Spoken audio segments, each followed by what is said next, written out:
This is Joanna and welcome back to another video for the Alleyway Stamps. And today I'm using this new stamp set. It's called Cha Cha Cha. And I will start by die cutting my frame, and I'm using this big rectangle die from Simon's Stamp, and it has stitched edges on the outside as well as on the inside. So I really love this one.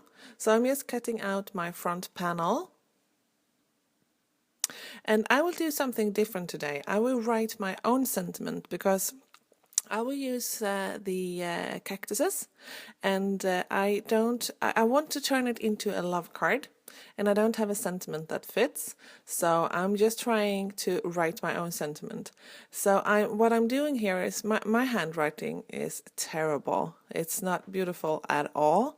So, but what I have found that helps, in case that you don't write like Christina Werner, you just use your ruler and you space up the card. So what I'm doing is that I have measured my letters that I wrote, that I showed you earlier on the in the example, and then I'm just lining it up here, so I have a little space in between the lines. And I think if you do it like this, so you space up the lines that you're going to write on, and you also space up the lines in between, it's much easier to get a good result. And I hope this makes sense. But of course you have to practice first, so you can see how tall your letters are, so you know the right spacing, of course. You saw that I did that on the practice sheet earlier, as I showed you earlier. And here I'm using my Copic multiliner, and I'm writing in my sentiment, and it says, if you were a cactus, I'd endure all the pain just to hug you. And I think that is so cute, and it goes so well with these cute cactuses.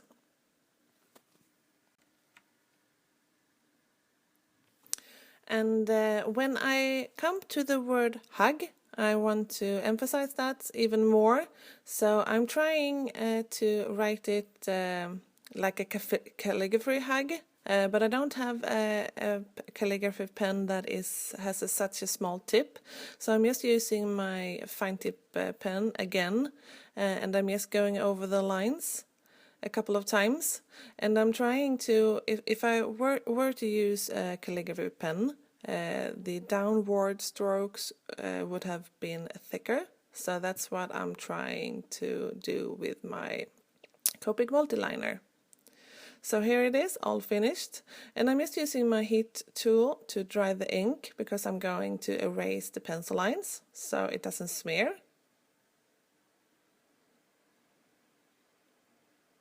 And this is not perfect, of course, because I wrote it myself, but I think it's kind of cute anyway. So here are my stamps. So I'm using the two cactuses from the Alleyway stamp sets,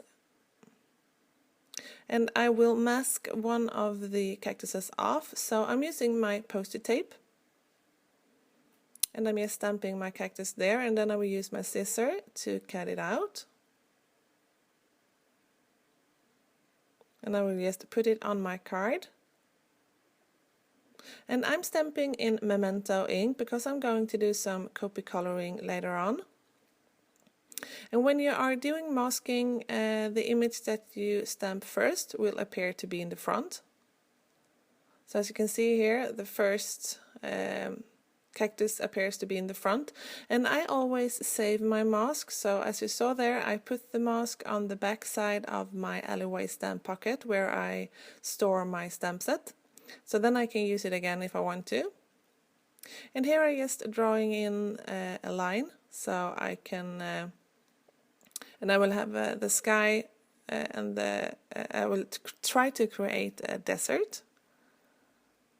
And I'm using my Copic multiliner again. And I'm just heating the ink so I'm sure that it doesn't smear, and then I'm erasing the line again, the pencil line. And now I'll try to do some Copic coloring, and I'm doing things a little bit differently today, so I'm not blending this as as I normally blend things. Today I'm just layering down a coat of color, and then I use different darker shades just to do some dots.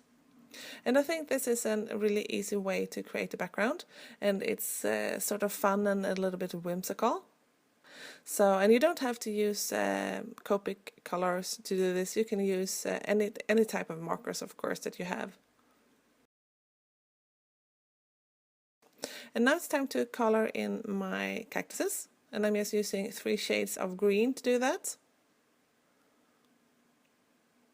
So super easy. So I'm starting with the lightest, and then I'm going in with my mid-tone, and then the darkest, and then I just blend them all together.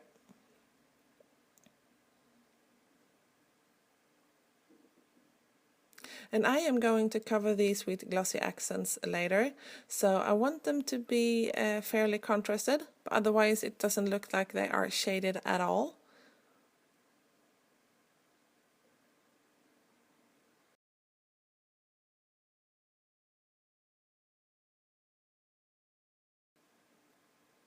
And now it's time for the sky, and I'm doing the sky the same way as I did with the sand.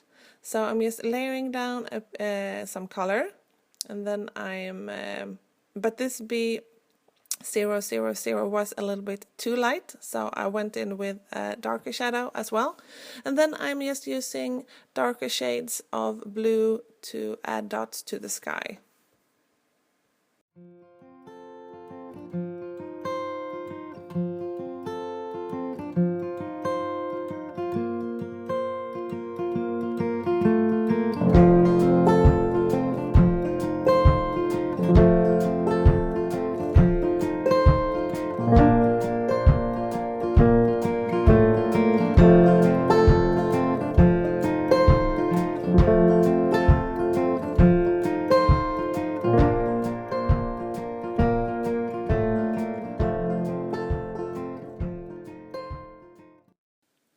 And now I will create my card base, and I'm using some black cardstock and my Martha Stewart mini scoring board to score this into a landscaping card.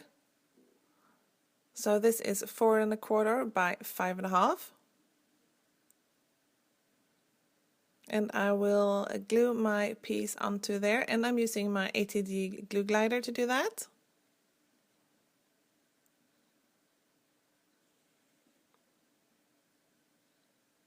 So I'm trying to line it up straight here.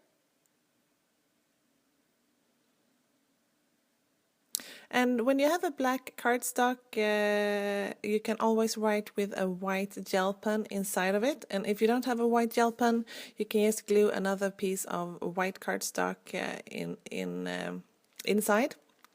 And I'm covering these cactuses with glossy accent, and these are quite large. So a tip when I do this is I always go on the outside edges first, and then I just use a little bit in the middle, and I use my nozzle also to smooth it out. And if you have any air bubbles, you can use a poker tool, and if you don't have a poker tool, you can use a needle or a safety pin or something, just something with a sharp edge, and pop the bubbles. And here they are, all finished. And this is actually the day after, so I left them overnight to dry. And they are all shiny, and so I think they are so cute, but I want to make them even cuter, so I'm pulling out some googly eyes. And the brand that I'm using is from Sweden, but I will link to a similar googly eyes in the YouTube description or over at my blog. And then I think that they need to have some smiley faces, otherwise I don't want to hug a cactus. I'm using my Copic to just draw in some smiley faces on top of them, and they work perfect if the glossy accent is dry. And since this is the next day, I don't know where I put my glossy accent, so I'm using my multi-medium mat to adhere the googly eyes. And I tried to do this, pick them up with my tweezer, but they just kept kept flying away from me. So instead I used my fingers, and it worked fine. These are not so super tiny, so it was quite easy to just use my fingers as well. So I'm just dipping them into the glue just a little bit, and then I just putting them on there. And if you are using a black Copic to draw in the mouth, it dries really fast. So this is already dried, so I'm not concerned that I would smear this. And if you are drawing in a mouth that you don't like, you can always use your colorless blender. Just put your colorless blender on a piece of tissue or something and wipe across it, or use an alcohol swab or something, and you can draw in the mouth again. So this is the card for me today, a little bit different. So I hope that you liked it, and I hope to see you soon. Take care. Bye.